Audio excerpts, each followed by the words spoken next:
નમસ્કાર વિદ્યાર્થી મિત્રો, કેમ છો? મજામાં? તો આપણે ચર્ચા કરી રહ્યા છીએ પ્રકરણ 11 રચનાઓમાં સ્વાધ્યાય 11.2 દાખલા નંબર 4. આપણને કીધું છે કે 5 સેમી ત્રિજ્યાવાળા વર્તુળના જેમની વચ્ચેના ખૂણાનું માપ 60 અંશ થાય તેવા સ્પર્શકો આપણે રચવાના છે. તો સૌથી પહેલાં આપણે 5 સેમી ત્રિજ્યાવાળા વર્તુળની શું કરીશું? રચના. એટલે પહેલાં વર્તુળ દોરીશું કે જે 5 સેમી ત્રિજ્યા ધરાવતું હોય. તો પહેલાં 5 સેમી ત્રિજ્યાવાળા વર્તુળની રચના કરવાની છે.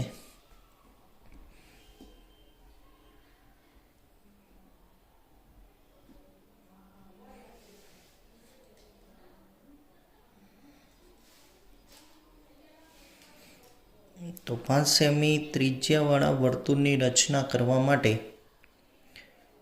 5 સેમી માપ લઈશું પુટપટ્ટીની મદદથી.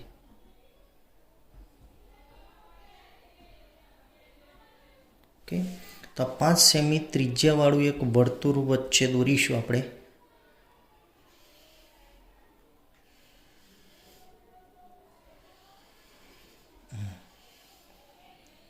તો 5 સેમી ત્રિજ્યાવાળું વર્તુળ છે જેનું કેન્દ્ર છે આ.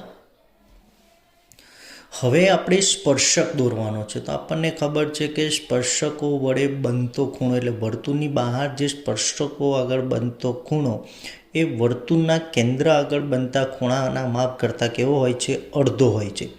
એટલે સૌ પ્રથમ અહીંયા આપણે સ્પર્શકો આગળનો ખૂણો કેટલાનો રાખવાનો છે? 60 અંશનો.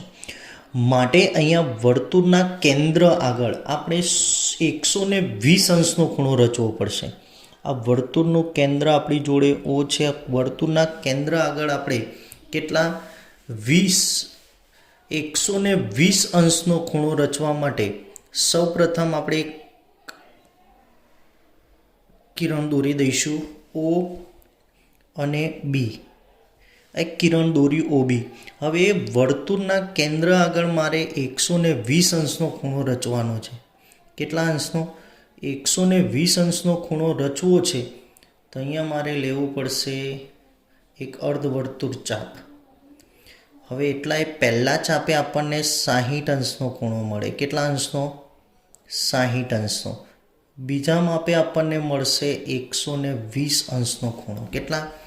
તો 120 અંશનો ખૂણો મળે એ રીતે રેખાખંડ OA રચી નાખવાનો. શું રચીશું? ખંડ OA. આ OA મળી ગયો આપણને. શું મળ્યું? કે જેથી કરીને O આગળ બનતો ખૂણો કેટલા અંશનો થયો? 120 અંશનો. કેટલા અંશનો થયો? 120 અંશનો. હવે લંબ દોરવાનો. એને લંબ દોરીશું. એને લંબ દોરવાનો છે એટલે 90 અંશનો ખૂણો, અને બીને લંબ દોરવાનો છે એટલે 90 અંશનો ખૂણો રચવાનો છે બંને આગળ. તે રચવા માટે પહેલાં 60 અંશનો ખૂણો, પાછો 120 અને એનો 90 અંશનો ખૂણો રચવાનો છે. તો અહીંયાથી પહેલાં લંબ દોરવાનો સ્પર્શક. શામાંથી? ઓમાંથી સ્પર્શક લંબ દોરવાનો. એ જ રીતે એ જ માપ રાખીને બી આગળ લંબ દોરવાનો. 90 અંશનો ખૂણો રચવાનો છે બી આગળ. એક ચાપ એ 60, 120. અહીંયાથી એક ચાપ આ બાજુ અને અહીંયાથી એક ચાપ આ બાજુ. અને આને લંબ દોરીશું આપણે.